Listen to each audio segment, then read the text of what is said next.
रोशन और अंजलि की घटना की सच्चाई यदि आप जानेंगे तो आपका भी पैरों तले जमीन खिसक जाएगा। क्योंकि जो रोशन का पिता होते हैं कुछ ऐसा खुलासा करते हैं जिसके बारे में आप सुनेंगे तो आपका भी दिल का धड़कन बढ़ जाएगा। कोई भी व्यक्ति अपने बेटा का कत्ल अपने आंखों के सामने देखेगा तो उनके साथ क्या बीतेगा, ये ऐसी घटनाएं शायद आप पहली बार सुनने वाले होंगे। इस घटना की पीछे की पूरी सच्चाई क्या है, उनका पिता क्या बता रहे हैं, उनका पिता क्या बयान दे रहे हैं, इस बात को जानने के लिए बने रहे वीडियो पर मेरे साथ अंत तक। नमस्कार, मैं हूं पप्पू कुमार, स्वागत है आपका सच्ची घटना पीकेएम पर।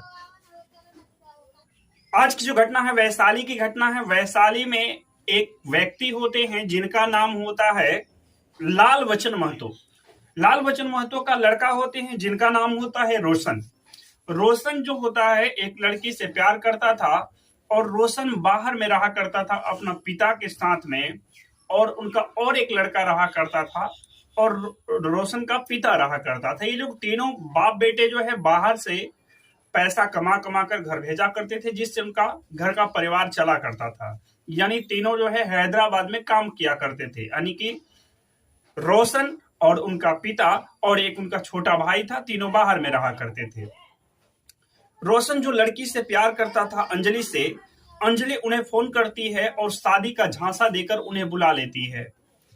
रोशन घर आता है। घर आने के बाद एक दो दिन बाद जो है लड़की से भेंट करने के लिए चला जाता है हाजीपुर। लड़की उन्हें फोन करके बुलाती है, वह चला जाता है। घर में ये बात किसी को नहीं बताता है कि मैं उस लड़की से भेंट करने के लिए जा रहा हूँ हाजीपुर। वह हाजीपुर चला जाता है।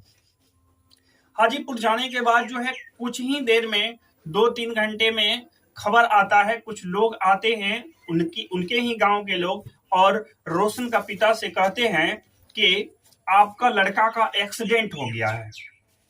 इतना बात सुनने के बाद जो रोशन का पिता होते हैं दौड़ते भागते हुए अपने लड़का के पास जाने की कोशिश करते हैं, और जब उस जगह पे जाते हैं जिस जगह पे एक्सीडेंट बताया गया था, उस जगह पे जब रोशन का पिता जाते हैं हाजीपुर, जब हाजीपुर जाते हैं तो वहां अपने लड़का को देखते हैं और उस लड़की को देखते हैं, और इसके अलावा जो है उस लड़की के साथ में और 3-4 लोग थे।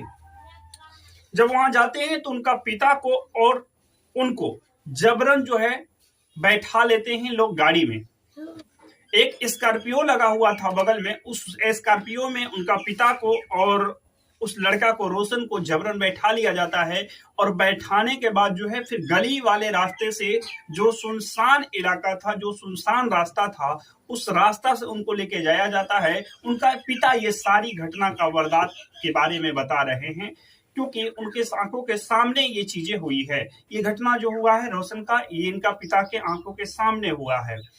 और उनका पिता को और उनको जो है एक सुनसान जगह रास्ते से उनको लेके जाया जाता है, और उस बलोरो में जो है टोटल 8 लोग बैठते हैं। यानी उस स्कॉर्पियो में 8 लोग मौजूद थे, और सभी जो है रोशन का पिता को और रोशन को बार बार मारते रहते हैं। गाड़ी चलती रहती है और उनका पिता को और उनको बेरहमी से पीटा जाता है।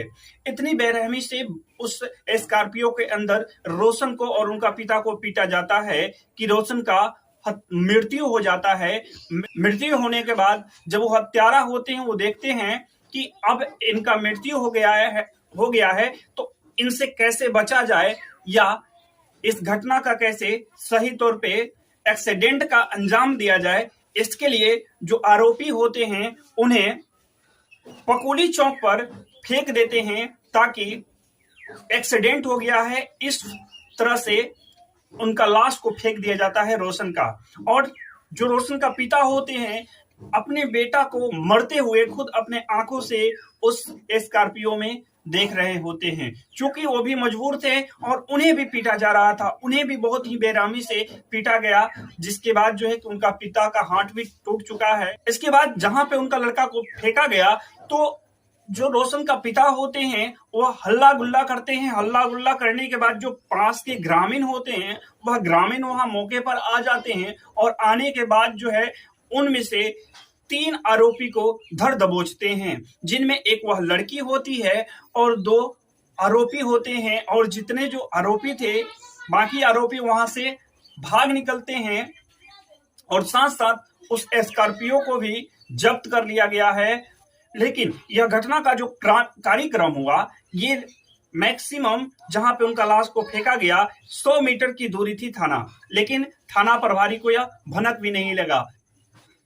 थाना प्रभारी तब आते हैं जब गांव वाले लोग उस आरोपी को पकड़ कर रखे हुए थे, तब आते हैं और उस तीनों व्यक्ति को, यानी कि 2 व्यक्ति थे और एक लड़की थी, उस तीनों लोगों को थाना में ले जाया जाता है और बंद कर दिया जाता है और साथ साथ स्कॉर्पियो को भी जब्त कर लिया जाता है।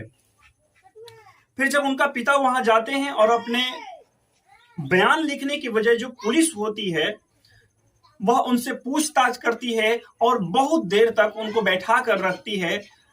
उनका पिता अभी बहुत ही बुरा कंडीशन था वहां पर उनका पिता का। उन्हें दवा कराने के बजाय उनसे पूछताछ की जा रही है, उन्हें अस्पताल भेजने की बजाय उनसे पूछताछ की जा रही है। थाना प्रशासन लापरवाही के साथ वहां काम करती रही।